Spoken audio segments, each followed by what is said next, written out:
네, 오늘은 모든 게 이 좀 아날로그 방식으로 예, 해야 될 것 같아요. 이해해 주시기 바랍니다. 갑자기 배터리가 전원이 부족하다고 그래서 계속 다시 이렇게 연결했는데도 그냥 꺼져 버리네요. 예. 아니, 하나님께서 저보고 그렇게 편하게만 하지 말고 좀 성경책을 보면서 해라 이렇게 말씀하시는 것 같아요. 그래서 속으로 아멘 그러고서 시작하는 겁니다. 예. 네, 오늘 말씀은 마태복음 22장 23절에서 33절 말씀까지 보겠습니다. 제목은 부활 때에는 누구의 아내가 되리까 하는 제목입니다. 부활 때에는 누구의 아내가 되리까. 여러분 이 말씀 교회 다니시는 분들은 다 알고 읽어보신 말씀일 거예요. 지금 이 마태복음 22장에 23절에 그날에 이렇게 시작하죠. 그날에 부활이 없다 하는 사두개인들이 그분께 와서 여쭈어 이렇게 말씀드리되 이렇게 시작하고 있습니다. 여기서 그날은 그 동일한 날, 한 날에 이루어진 사건이에요. 그 같은 날에 이런 말씀입니다. 이 마태복음 22장을 이해하려면 21장부터 읽어야 돼요. 21장엔 무슨 사건이 있느냐? 여러분 종려주일이라고 알죠? 종려주일이 뭡니까? 예수님이 십자가에 돌아가시기 전에 바로 그 일주일, 그 종려주일이라고 그래요. 예수님이 이제 예루살렘에 들어가시면은 내가 십자가에 달려 죽는다는 걸 이제 아시고 있어요. 그렇게 되기로 창세전부터 이제 돼 있는 거예요. 그래서 예수님이 예루살렘으로 들어가실 때에 호산나 찬송하리로다 주의 이름으로 오시는 이요 찬송하리로다 다윗의 아들이요 그러면서 종려나무를 막 흔들고 백성들이 앞에서 뒤에서 쫓아가는 정말 왕이 예루살렘에 쫙 입성하는 그러한 아주 풍경이 그 21장에 나옵니다.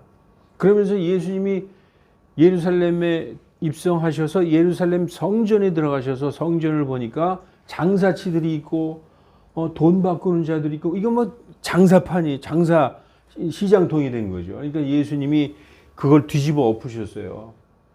누가 내 아버지의 집을 장사치의 집으로 만들었냐 하면서 이 거룩한 분노죠.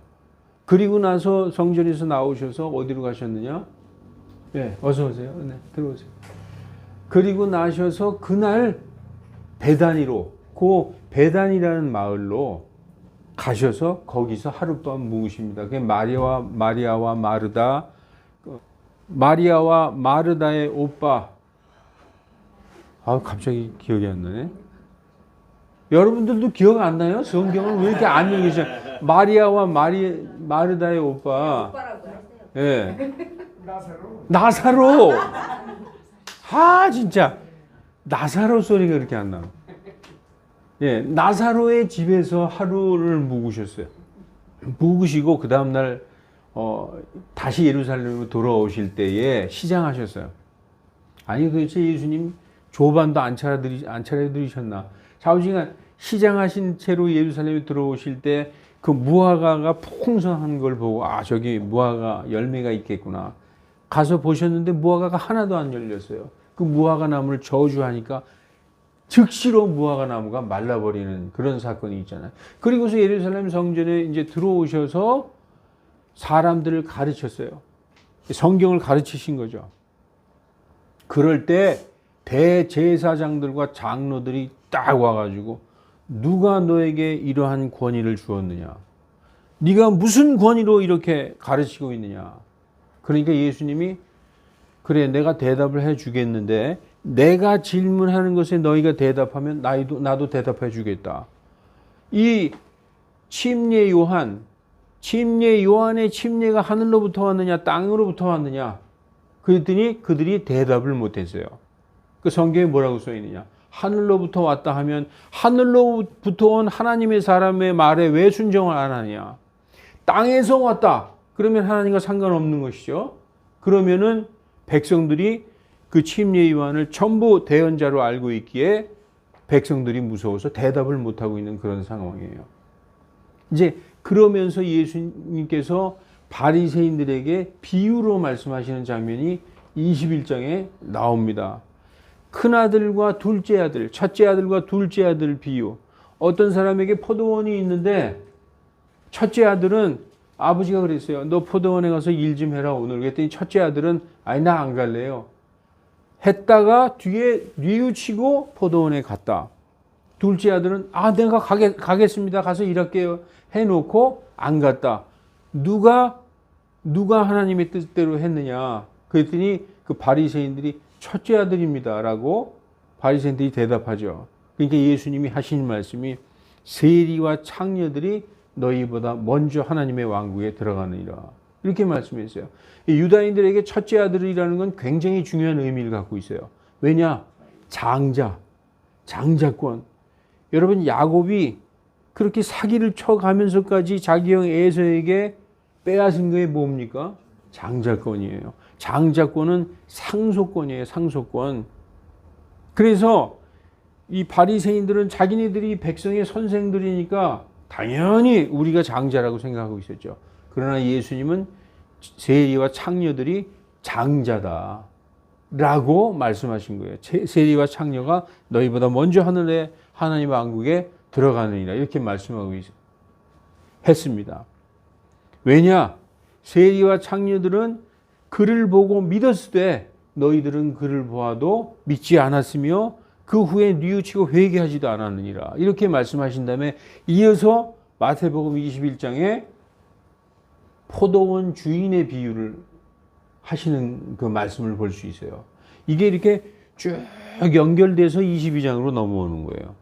그러니까 어떤 사람이 멀리 자기 포도원을 가지고 있는 사람이 주인이 멀리 외국으로 갈 때 그 세를 주고 갔단 말이죠. 근데 세를 주고 간 자들이 때가 되어도 세를 내지 않는 거예요. 그래서 사람들을 보냈더니 그 사람들을 막 때리고 학대해서 보냈어요. 2번이나 그랬어요. 그러니까 이번에는 우리 아들을 보내면 아들은 나와 마찬가지니까 아들을 보내면 세를 주겠지 하고 아들을 보냈더니 그 아들을 때리고 무참히 살해했다는 것이죠. 그게 바로 예수 자신을 얘기한 거예요. 그 바리새인들이 결국은 예수님을 십자가에 못 박지 않습니까? 그 유다인들이. 그러니까 나중에 그 농부가 포도원 주인이 돌아왔을 때 그들을 무참히 심판하리라 하는 그런 말씀으로 마태복음 21장을 끝마치고 22장으로 넘어오는 거예요.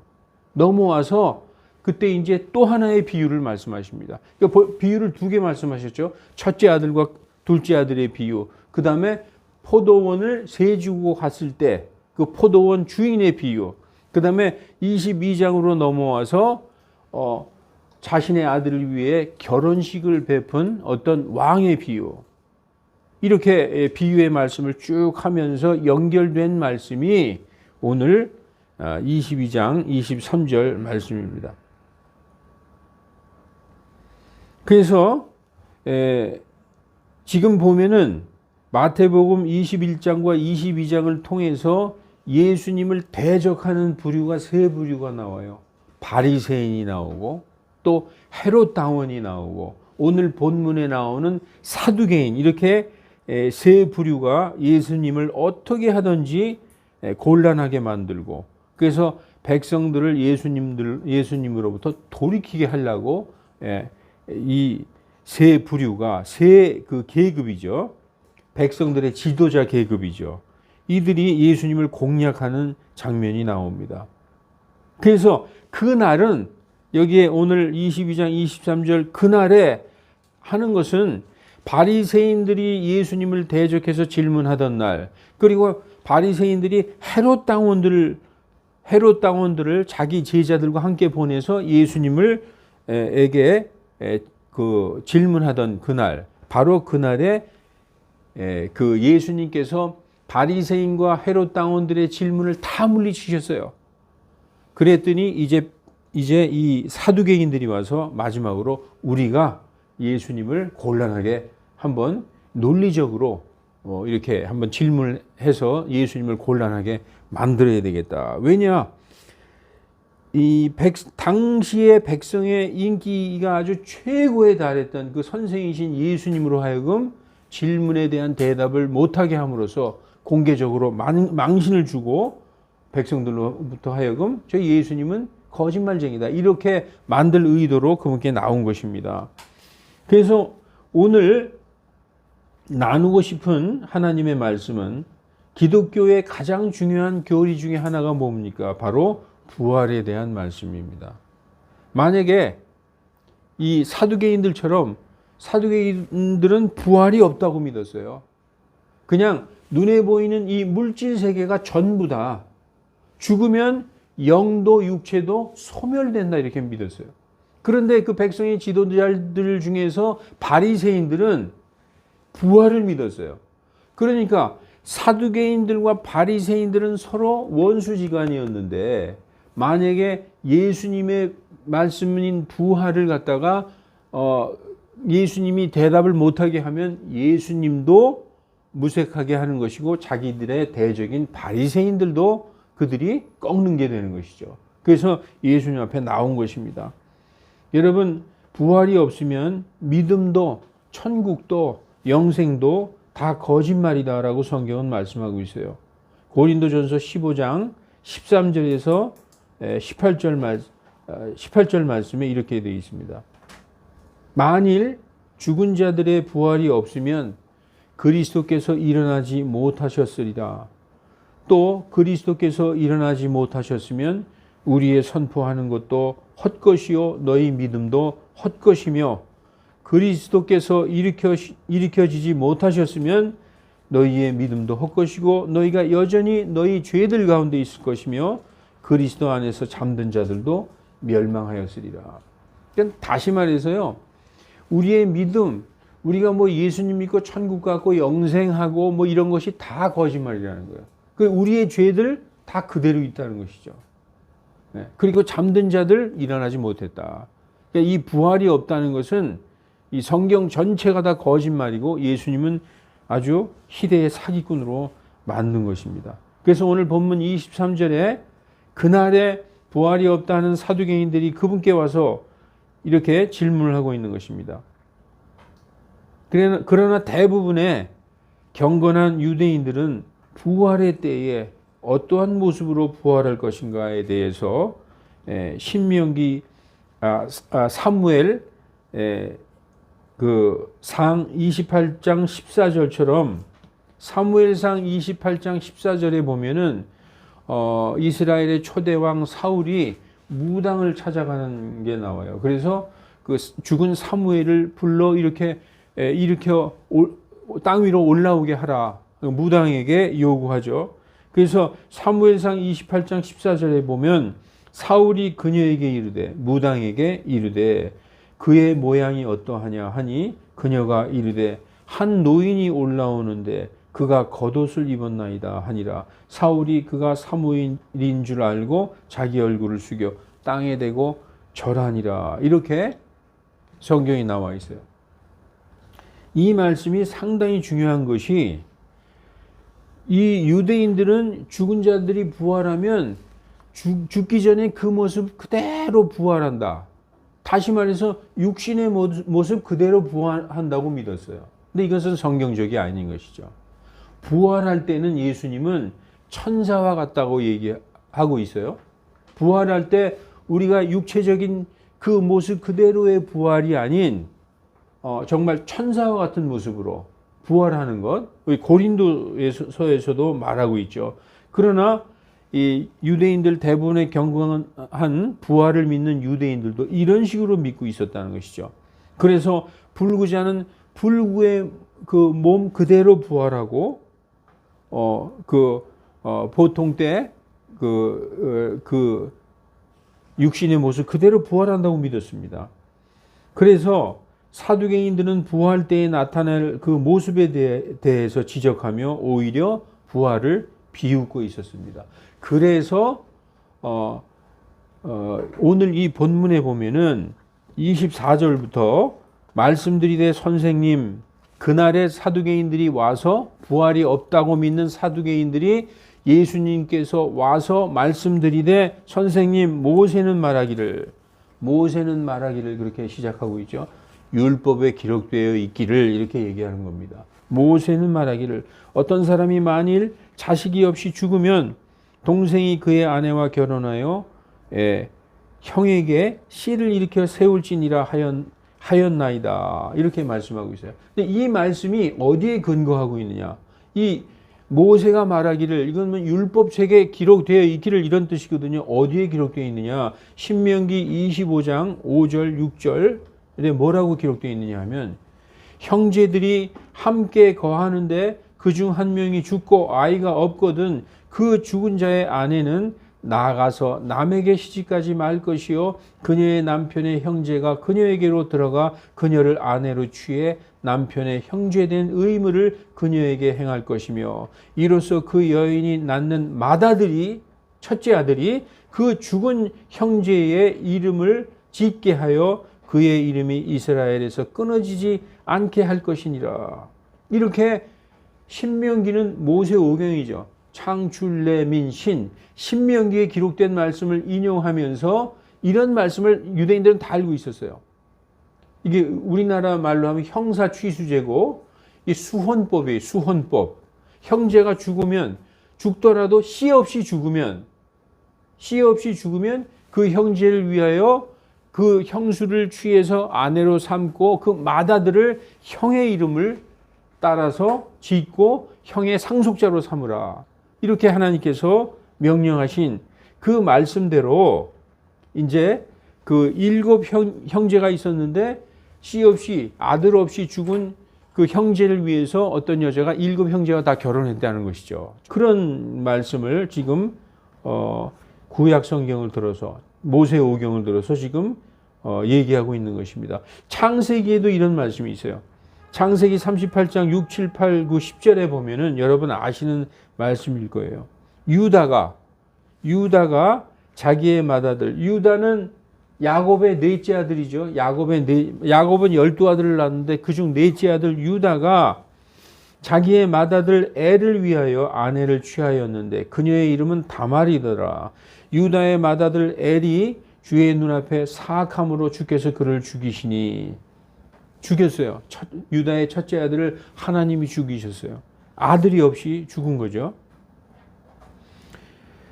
그래 유다가 오난에게 이르되 내 형수에게로 들어가서 그 엘의 와이프 엘의 그 아내에게로 들어가서 내 형수에게로 들어가서 그녀와 결혼하여 내 형에게 씨를 일으키라 하매 오난은 유다의 둘째 아들이죠.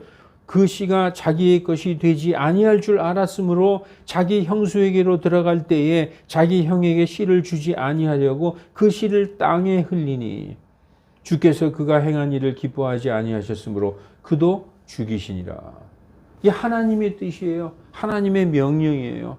형제 중에 씨 없이 죽은 형제가 있다면은 그 형수를 취해서 그 형을 대신하여 아들을 낳고 그 아들을 형의 이름으로 세우고 상속자를 삼으라.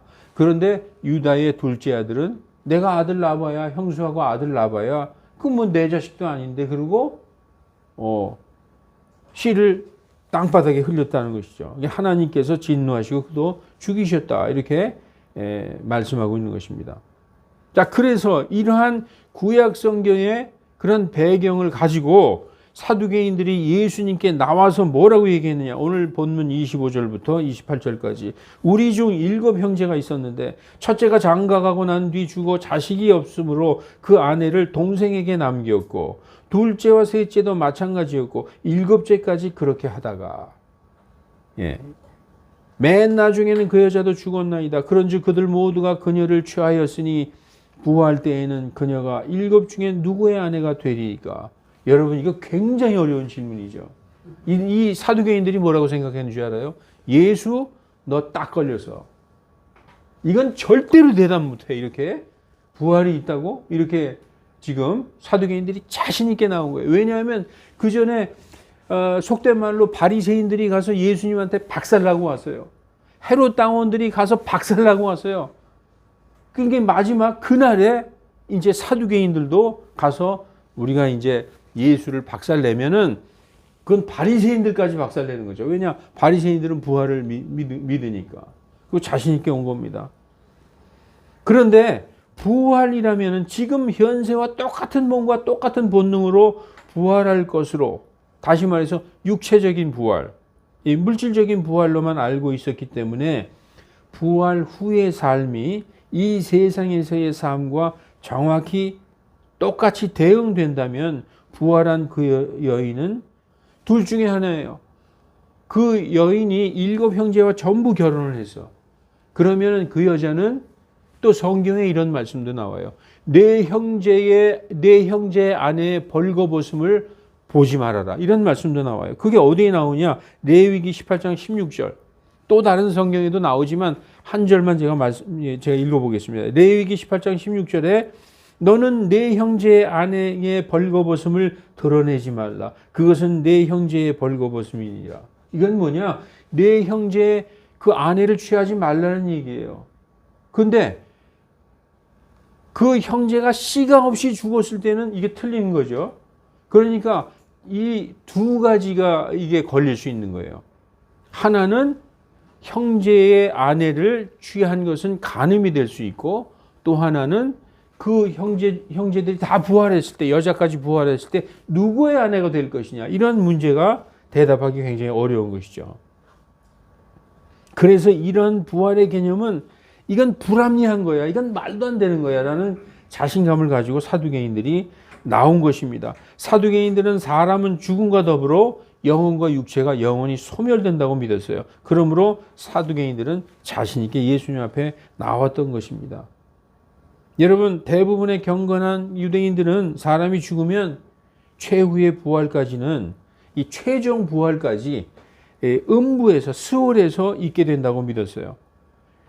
사두개인들은 모세 오경 외에는 성경을 인정하지 않았어요. 모세 오경만 성경이다, 나머진 성경이 아니다라고 생각하고 있었죠. 그러나 구약 성경 욥기에 뭐라고 기록되어 있느냐? 19장 25절에 19장 25절부터 27절까지 보면 내 구속자께서 살아계시는 것을 내가 아노니 마지막 날에 그분께서 땅 위에 서시리라. 내 구속자께서 살아계시는 것을 내가 아나니, 이것이 찬송가 16장이에요. 네. 내 주는 살아계시고, 그 찬송가 16장의 제목이 내 주는 살아계시고거든요. 그래서 이어지는 26절에 내 살갗의 벌레들이 이 몸을 멸할지라도 내가 여전히 내 육체 안에서 하나님을 보리라. 27절 내 콩팥이 내 속에서 소멸될지라도 내가 직접 그분을 보리니 다른 것이 아니요 내 눈이 바라보리로다. 여러분, 사람은 다 죽어요. 콩팥도 소멸되고 모든 장기가 썩어서 흙으로 돌아가죠. 그래도 부활의 날에 다시 일어나서 내 눈으로 예수님을 보겠다. 나의 구속자께서 살아계시는데 그 살아계신 주님을 내 눈으로 보리라 라고 욥은 이 부활에 대해서 증거하고 있는 것입니다. 이사야는 뭐라고 얘기하고 있냐? 이사야 26장 19절에 주의 죽은 자들은 살겠고 그들이 나의 죽은 몸과 함께 일어나리이다. 흙 속에 거하는 자들아 너희는 깨어 노래할지어다. 주의 이슬은 채소의 이슬 같으니 땅이 죽은 자들을 내어 놓으리로다 라고 이사야서에도 말씀하고 있어요. 다니엘서에서 12장 2절에 땅의 티끌 가운데서 잠자는 자들 중에 많은 사람이 깨어나 얼마는 영존하는 생명에 이르고 얼마는 수치와 영존하는 치욕에 이르며, 땅의 모든 죽은 자들이 일어나서 그 얼마는 영존하는 생명과 영광에 이르고 얼마는 영존하는 수치에 이르게 된다는 거예요. 이게 천국과 지옥을 얘기하고 있는 것이죠. 예수님이 요한복음에서 5장 29절에 이렇게 말씀하고 있어요. 선을 행한 자들은 생명의 부활로, 다니엘의 말하고 똑같죠. 얼마는 뭐라고? 생명에 이르고 얼마는 수치와 영존한 치욕에 이른다고 말씀하셨죠. 요한복음 5장 29절에 선을 행한 자들은 생명의 부활로, 악을 행한 자들은 영벌의 부활로 나오리라. 이렇게 예수님께서도 말씀하셨습니다. 자, 지금 여러분 우리가 어디까지 봤습니까? 사두개인들이 나와서 이렇게 7 형제가 있었는데 아들 없이 다 죽었는데 그 형수가 다 7 형제의 아내가 되었는데 마지막 부활 때에 그 여자도 부활하고 형제도 부활할 텐데 그녀는 누구의 아내가 되리까? 예수님께서 사두개인들에게 대답하여 말씀하시기를 마태복음 22장 29절에 예수님께서 대답하여 말씀하시되 너희가 성경도 하나님의 권능도 알지 못함으로 잘못하고 있느니라. 너희가 성경도 모르고 하나님의 권능도 알지 못함으로 죄를 짓고 있느니라. 이런 말씀하고 있죠. 너희가 성경도 알지 못하고 할 때 성경은 성경 전체도 모르고 하나님의 권능, 하나님의 파워, 하나님의 능력도 알지 못한다. 인간의 머리와 인간의 눈으로만 보는 육신적으로만 알고 있는 것은 하나님의 능력을 제한하는 그런 죄를 범하고 있는 거예요. 우리 인간들은 우리의 그 머리의 한계로만 하나님을 판단하고 그리고 우리가 알고 있는 이 육신적인 삶, 이러한 육신적이고 눈에 보이는 것만 가지고 판단하고 있다는 것이죠. 그것을 초월한 하나님의 그 전능하심과 그 초월적인 하나님을 모르고 있다는 것이죠.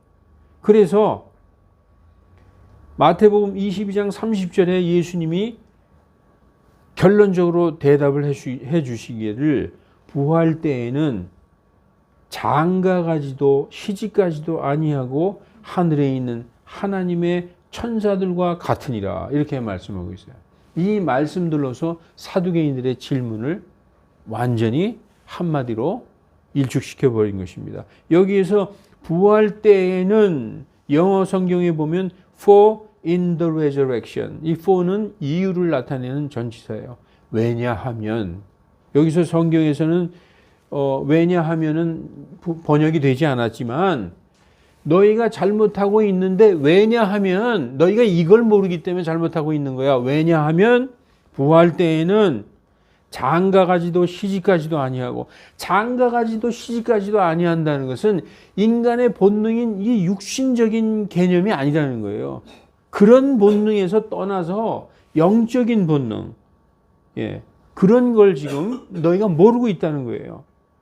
그래서 장가가고 시집가는 것, 이런 결혼은 하나님께서 인류를 번식시키기 위한 창조의 법칙이에요. 하나님이 그걸 원하셨어요. 처음에 인류를 창조하셨을 때 창세기 1장 28절을 보면 너희는 가서 땅을 정복하라. 다산하고 번식하여 땅을 채우라 그러셨어요. 그게 하나님의 뜻이에요. 그래서 우리에게 뭘 주셨어요? 인간적인 본능과 욕구, 생식의 본능을 주셨어요. 결혼하는 건 당연하고 하나님의 뜻이고 남자가 나이가 들으면 아버지와 어머니를 떠나서 한 아내의 남편이 되는 것, 그 둘이 한 육체가 되는 것, 그건 당연한 거예요. 그래서 자손들을 번식하는 거, 이게 하나님의 뜻이죠. 그러나 부활 때에는 그러한 육신적인 본능의 차원이 틀리다는 것이죠. 그걸 모르고 여전히 부활 때에도 육신적으로 그냥 사두개인들과 그 유다인들은 그렇게만 생각하고 있었다는 거예요. 그래서 야, 부활하면 김집사도 왔냐? 그 아내도 왔냐? 뭐 이렇게 세상적인 생각으로 그 부활의 개념을 생각하고 있는 거예요. 그러니까 많은 거짓말 하는 사람들이 천국 갔다 왔다, 천국에 가보니까 무슨 장로가 있더라 이러는 거예요. 진짜 갔다 온 사람은 하늘의 것을 말해서는 안 된다고, 그것은 불법이라고 고린도서의 사도 바울이 얘기하고 있지 않습니까? 그래서 여기에서 성경은 부활 후에 천국에서의 삶은 성경은 많이 말씀하고 있지 않아요. 왜냐하면 말해도 우리는 알아듣지를 못해요. 만약에 지렁이한테 사람의 이 과학과 현재 이 삶에 대해서 설명하면 지렁이가 알아듣겠습니까? 그거보다 더한 차이가 나는 거예요. 지렁이와 사람은 육신과 육신의 관계이지만 이것은 육적인 세계와 영적인 세계의 관계이기 때문에 차원이 다르다는 거예요. 그러나 사두개인들은 여전히 육신적인 그 범위 안에서 예수님에게 문제를 갖고 나와가지고 이제 딱 걸려서 이러고 있는 것입니다. 하나님이, 예수님이 말씀하시기를 너희가 성경도 모르고 하나님의 파워, 그 하나님의 권능도 모르므로 잘못하고 있느냐? 왜냐하면 부활 때에는 한마디로 육신적인 게 아니야. 지금처럼 시집가고 장가가고 애 낳고 이런 이 가족이나 어떤 형제나 이런 육신적인 끈끈함 이런 관계가 아니라 오직 성도와 하나님의 관계. 제가 전에 이 설교를 하면서 부활에서 천국에서는 아마 알아보지 못할 수도 있습니다라고 얘기했더니 그거 가지고 저 목사 잘못됐다 그러고 나간 사람도 있어요.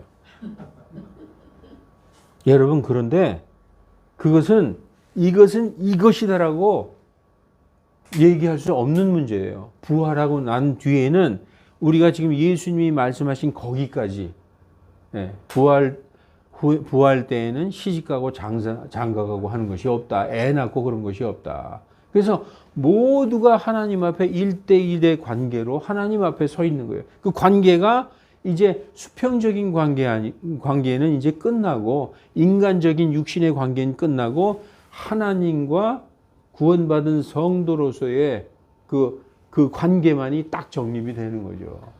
예, 그런 거예요. 만약에 우리 아들이 지옥 갔어요. 내가 천국에 와 있는데. 그럼 그 천국 생활이 기쁘겠어요? 인간적인 생각으로 하면은. 아니, 우리 남편이 지금 지옥에 있단 말이야. 나만 지금 여기 와서 있어.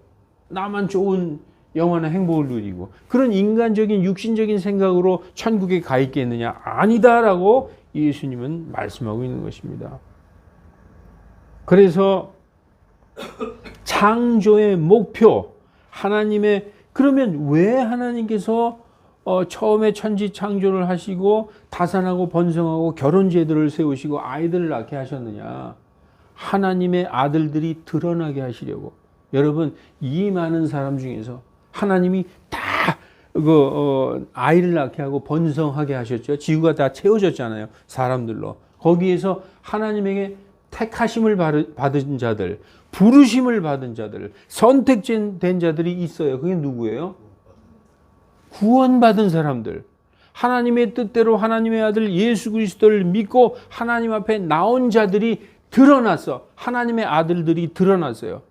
그러면 하나님의 창조의 목적은 성취가 된 거예요. 그 하나님의 아들들이 하나님의 영광에 대한 찬양이 되기까지 우리가 이제 하늘에서 영원히 하나님과 사는 그 목적이 하나님의 그 목적이 완성된 것입니다.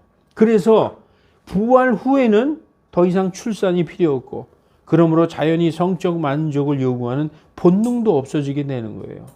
그러니까 부활의 몸은 이렇게 새로운 본성으로 새로운 본성, 부활함으로 이 땅에서 최고의 축복인 결혼이 더 이상 필요가 없게 되는 거예요. 이 땅에서는 결혼이 축복이죠. 부활한 후에는 그런 것이 축복이 아니다. 그보다 더 나은 영광과 영원한 복을 예비해 놓아 주셨다라고 성경은 말씀하고 있어요. 천사들과 같다라는 말씀은 오늘 본문에서 천사들과 같게 된다는 말씀은 천사들과 똑같이 된다는 그런 말씀이 아니에요. 본성적인 면에서 인간의 육신적이고 본성적인 몸에서 벗어나서 영적인 그리고 권능 있는 그런 본성으로 부활할 것을 말씀하고 있는 것입니다. 그것이 고린도전서 15장 42절에서 45절에 잘 사도 바울이 말씀하고 있어요. 자, 고린도전서 15장 42절에 죽은 자들의 부활도 이와 같으니 썩는 것으로 뿌려지고 썩지 않는 것으로 일으켜지며. 여러분, 우리가 죽으면은 썩는 거예요. 그래서 땅에 썩는 것으로 뿌려지지만 부활 때는 썩지 않는 것으로 일으켜 세워진다는 거예요. 이게 부활의 몸이라는 것이죠. 13절에 천한 것으로 뿌려지고 영광스러운 것으로 일으켜지며 약한 것으로 뿌려지고 파워 있는 것으로 권능 있는 것으로 일으켜지며 본래의 몸으로 뿌려지고 본래의 몸은 뭡니까? 육신의 본성 이런 지금 우리가 입고 있는 이런 육신으로 뿌려지며 영적인 몸으로 일으켜 지나니 여기서 성경이 뭐라고 써 있어요? 영적인 몸으로 일으켜진다는 거예요. 그래서 본래의 몸이 있은즉 지금 우리가 입고 있는 이런 육체 본래의 몸이 있은즉 영적인 몸도 있느니라. 그러므로 기록되기를 첫사람 아담은 산 혼이 되었다 한 것 같이 마지막 아담은 살리는 영이 되셨느니라. 예수 그리스도로 말미암아 우리가 부활 때에 영적인 몸으로 일으켜진다. 이렇게 성경은 말씀하고 있습니다. 여러분, 그래서 이어지는 31절에서 33절까지 보면은 하나님은 죽은 자의 하나님이 아니라 산 자의 하나님이다. 예, 하나님께는 그 믿고 구원받은 하나님을 믿은 사람들은 다 살아 있어요, 지금. 죽어 있는 사람도 있죠. Them that are dead. 지금 살아서 왔다 갔다 하지만 죽어 있는 자들, 영적으로 죽어 있는 자들도 있죠. 그러나 지금 육신적으로는 죽었지만 영적으로 살아있는 자들이 있어요. 그게 누구냐? 하나님은 아브라함의 하나님이요, 이삭의 하나님이요, 야곱의 하나님이다. 살아있다는 거예요. 죽은 자의 하나님이 아니라 God is not the God of the dead, but of the living 이라고 성경이, 그 킹제임스 성경에 나와 있습니다. 여러분, 그러면은 많은 사람들이 이제 의문이 있어요. 부활하면 남편과 아내 그리고 자식들이 서로 알아볼까? 이 문제. 전에 내가 성경 공부 시간에 이 말 했다가 완전히 분위기 이상하게 되고, 왜냐하면 이 성도들이요, 뭐 성경 조금 알면은 그다음부터는 성경을 들을 생각 안 하고 어디 보자, 말을 잘하고 있는지 틀리게 말하고 있는지 감독관이 돼버려요. 그러니까 성경을 조금 알 때가 굉장히 위험한 거예요. 성경을 전반적으로 알아서, 그래서 이 교리라는 게 있습니다. 창조의 교리, 그리고 천국의 교리, 지옥의 교리, 그리고 부활의 교리, 교회에 대한 교리, 이런 여러 가지 교리를 전반적으로 통전적으로 알지 못하면은 자기 생각과 틀리면 이게 다 잘못된 것으로 보이는 것이죠. 그거를 말릴 수 있는 방법이 없더라고요. 그래서 아마 천국에서 부활할 때 못 알아볼 수도 있을 것이다, 모를 것이다 라고 얘기했는데, 그것은 틀릴 수도 있고 맞을 수도 있어요. 저도 잘 몰라요. 단지 육신적인 몸에서 영적인 몸으로 부활해서 지금 현재의 인간적인 관계, 가족, 형제 이런 것이 아니라 하나님과 나와의 1대1의 관계로 그렇게 서게 된다는 것이죠. 천사들처럼 그렇게 된다는 거예요. 그래서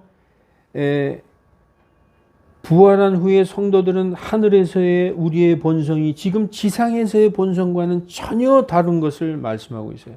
아내와 남편의 관계가 아닌 하나님의 아들들로서의 정체성을 갖고 하나님 앞에 서 있을 것입니다. 그래서 정말 우리가 그 요한계시록 7장에 보면은 그 13절 이후에 그 아무도 능히 셀 수 없는 큰 무리가 손에 종려나무 가지를 들고 그 구원이 우리 왕좌에 앉은 하나님과 어린 양께 있도다 그러면서 그 어린 양만 쫓아다니는 모습입니다. 어린 양께서 그들을 먹이시고 그들의 눈물을 다 닦아주시며 그들을 샘으로 인도하시는, 그래서 우리의 하늘에서의 삶이 하나님과 예수님의 보호자 중심으로 살게 되는데, 그것이 무슨 재미가 있느냐? 아니에요. 지금 우리 인간으로서는 도저히 상상할 수 없는 엄청난 영광과 행복과 기쁨을 하나님께서 주실 줄로 믿습니다. 자, 그래서 여러분 이제 말씀을 마치겠습니다. 지금 현재의 삶과 본능과 지식의 틀 안에서 자의적으로 부활을 생각하는 것은 오늘 예수님의 말씀처럼 너희가 성경도 하나님의 권능도 알지 못함으로 잘못하고 있느니라, 이런 말씀을 들을 수가 있어요. 그래서 땅에서 육신적인 인간관계는 사라지고 하늘에서의 영적인 관계가 하나님과 예수님의 중심으로 새롭게 하늘에서는 형성될 것입니다. 여러분, 그래서 우리가 이 기독교 신앙 중에 가장 중요한 신앙이 바로 부활 신앙이에요. 이 부활은 여러분 언제 하는 거예요? 예수님이 오실 때에, 예수님이 정말 천사들의 그 선자들과 그 많은 성도들과 함께 오실 때, 하늘로부터 오실 때 죽은 자들이 먼저 일어나고 그 후에 살아있는 우리도 일어나서 채어 올라가서 하늘에서 공중에서 주님을 만나 뵙게 된다. 그때 우리가 입을 몸이 우리 고린도서에서 지금 말씀하셨듯이 썩지 않는 몸, 그리고 본래의 몸이 아닌 영적인 몸, 천한 몸이 아닌 권능 있는 몸으로 일어나게 될 것입니다. 이것을 믿는 믿음을 꼭 지키는 저와 여러분이 되시기를 주 예수 그리스도 이름으로 축원합니다. 기도하시겠습니다. 거룩하신 하나님, 우리의 신앙의 본질이 이 땅에서 착하고 겸손하고 성실하게 사는 그런 것이 아니라 우리가 어떻게 살더라도 단 하나 주 예수 그리스도께서 하나님의 아들이시며 우리를 구원하신 구원자이시고 우리의 주님이심을 믿는 그 믿음이 변치 않게 하여 주시옵소서. 주님께서 우리를 데려오시는 날 우리가 땅에서 일어날 것이요 많은 사람들이 주님과 동일한 영광스러운 몸을 입을 것이라고 하나님께서 말씀하셨으니 그 말씀을 믿고 오직 소망 중에 우리 주 예수 그리스도를 기다리는 우리 모두가 다 되게 하여 주시옵소서. 감사드리며 거룩하신 주 예수 그리스도의 이름으로 기도하옵나이다. 아멘.